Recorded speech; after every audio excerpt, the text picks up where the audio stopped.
peça e quero calcular o centroide dessa peça. Qual que é o passo a passo disso aqui? Eu tenho aqui, eu defini meus eixos, né? X positivo para cá, Y e Z. Minha origem então vai estar aqui. Eu vou determinar as coordenadas do meu centroide de acordo com essa origem aqui. Então, o que eu vou fazer? Eu não sei calcular o centroide de uma figura assim. Eu consigo calcular o centroide de figuras geométricas conhecidas, por conta que normalmente isso é tabelado.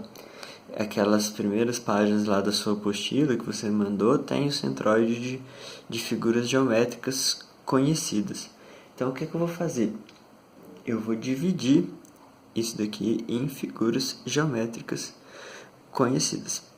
Eu vou dividir primeiramente aqui nessa parte, eu vou chamar essa aqui de figura 1, que é esse prisma aqui de baixo, formado por esse pedaço que eu vou dividir ele aqui, ó. Então ele é a base da minha figura. Vou dividir aqui na altura do raio aqui. Vou ficar com outro prisma aqui, dessa parte aqui para baixo. Vou ficar com essa outra figura aqui. Esse aqui é meu 2, meu 3. E o buraco aqui eu vou chamar de 4. Qual que é a ideia para calcular esse centroide?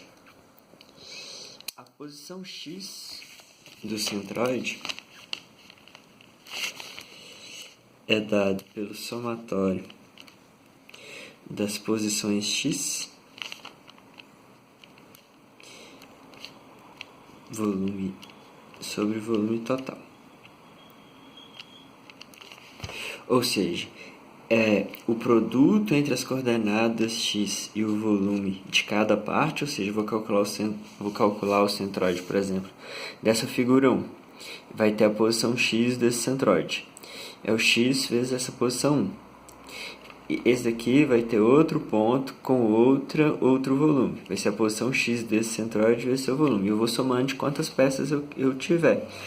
Então, a posição X total é dado por esse somatório.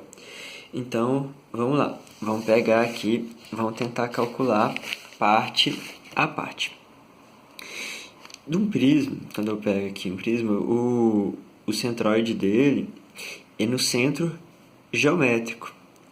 Primeiramente, vamos calcular o volume. Se eu pegar o volume, é as 3 dimensões, que é 120 vezes 100 vezes 25 de altura. Se eu fizer essa conta, eu vou achar o volume aqui de 300 mil. Aí agora, eu quero saber como o centroide dessa figura é no meio, vai dar na metade do X aqui. Qual que é a metade dessa medida aqui de 120? 60. A espessura é 25. Se a espessura é 25, a metade aqui dá 12,5. E na direção Z aqui é 100. O ponto médio aqui é 50. 50 aqui. Aí eu faço a posição X vezes o volume, que é 300 mil vezes 60, que dá 180 milhões. 18 milhões, quer dizer. Faço o volume vezes a posição Y, que vai dar esse valor. O volume vezes a posição Y, que vai dar esse valor. 115 milhões. Aqui esses números estão grandes porque tudo aqui é milímetro. Então os números realmente vão dar grande. A minha figura 2, agora eu vou fazer o mesmo processo.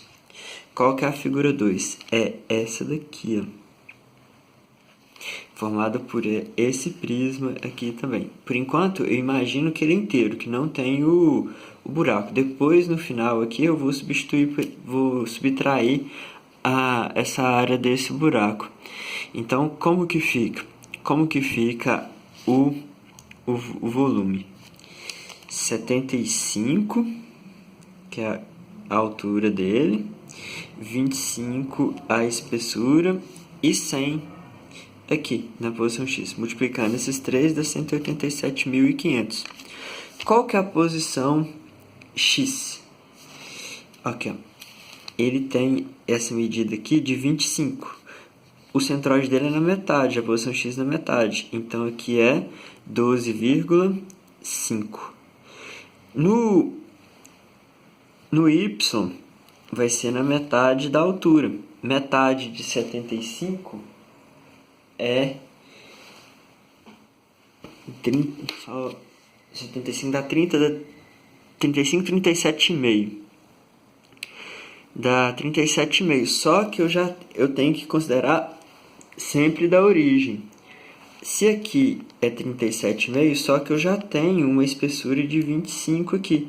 Então, é 37,5 mais 25, que vai dar 62,5 milímetros.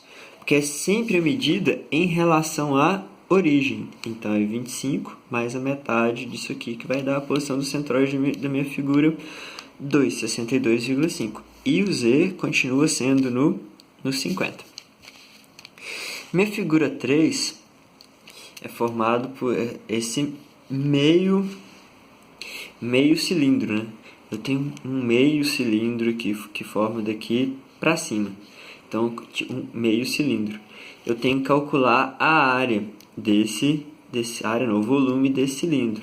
O volume do cilindro é πr ao quadrado vezes a altura do cilindro. Só que como aqui eu tenho a metade, vai ser dividido por 2, esse volume. O volume da minha parte 3.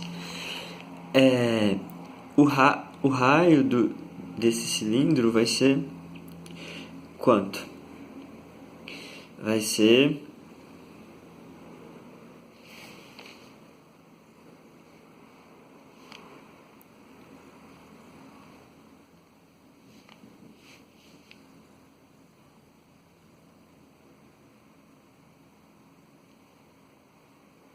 de